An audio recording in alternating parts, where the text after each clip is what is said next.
नमस्कार। नेपाली धरतीमा थुप्रै आन्दोलनहरू भएका छन्। 7 सालदेखि यहाँसम्म आइपुग्दा पछिल्लो समयमा जेएनजी आन्दोलनले नेपाल र नेपाललाई सशङ्कित बनाएको छ। वास्तवमा जेएनजी आन्दोलन भ्रष्टाचार विरोधी अभियान र प्रविधि मैत्री वातावरण हुनुपर्छ भन्ने थियो, तर आन्दोलनले नापेन, जोखेन र विध्वंससम्म पुग्यो। राष्ट्रिय सम्पत्तिहरूमा आगो लगाइयो, व्यक्तिगत सम्पत्तिहरू जले नष्ट भयो। यो नराम्रो पक्ष हो। राम्रो पक्ष पनि भयो। व्यक्तिले चेतना, युवाहरूमाथि भएको राजनैतिक चेतनाको जागरण भयो। लामो समयपछि पहिलोपटक सुस्पष्ट रूपमा युवाहरू मैदानमा आए, जसले युवालाई राजनीतिसँग जोड्यो। सत्ता र दलहरूको मूल्याङ्कन गर्यो। भ्रष्टाचार, सुशासन, पारदर्शिता लगायतका विषयहरू उठे। मिडिया र सामाजिक सञ्जालहरूले निर्घात रूपमा लोकतन्त्रको प्रयोग गरे, सूचनाहरू सम्प्रेषण गरे। सकारात्मक पक्ष अगाडि बढ्यो, तर जेएनजी आन्दोलनले ठुला नकारात्मक पक्षहरू सिर्जना गरेको छ। सङ्गठन र नेतृत्वकै अभाव रह्यो। स्पष्ट नीति रहेन, दीर्घकालीन सोच रहेन, न वैकल्पिक नेतृत्व रहने कुरा आयो, न नेतृत्वको अगुवाई वास्तवमै निर्दिष्ट भयो। भावनात्मक ऊर्जाप्रति अहङ्कार हावी भयो। सरकारी सम्पत्ति जले, व्यक्तिगत सम्पत्ति जले। प्रविधिले गलत सूचनालाई प्रवाह गर्यो।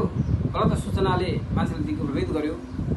डिजिटल प्रचारले मान्छेलाई आन्दोलनको विश्वसनीयताप्रति नकारात्मक सिर्जना गर्यो। राजनीतिक लाभ उठाए। केही आपराधिक समूहहरू, राष्ट्रवादी समूहहरू हावी भयो। नराम्रो भयो।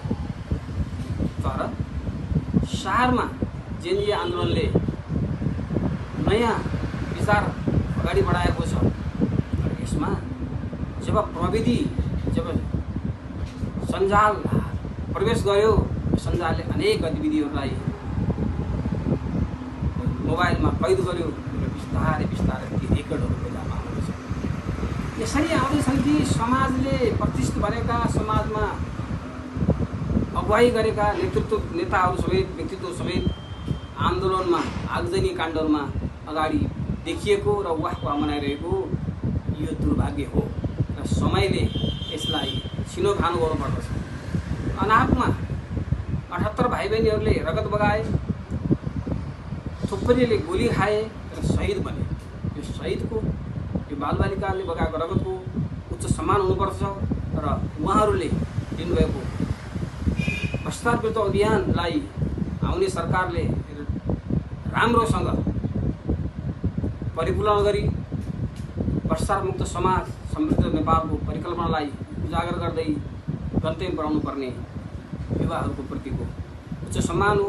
यस अवस्थामा हामी ती शहीदहरूप्रति श्रद्धाञ्जली अर्पण गर्दछौँ र देशलाई विध्वंसमा पुर्याउने तत्त्वहरूप्रति कारबाही हुनुपर्छ भन्ने समेत र ती नेताहरू जसको दिमागमा भ्रष्टाचार थियो, गुटबन्दी थियो र त्यसलाई यहाँसम्म पुर्याउँदाखेरि नराम्रो रूपमा त्यसलाई फसाए, ती सबैप्रति निष्पक्ष छानबिन हुनुपर्दछ र कारबाही हुनुपर्छ भन्ने दुनियाँको माग छ।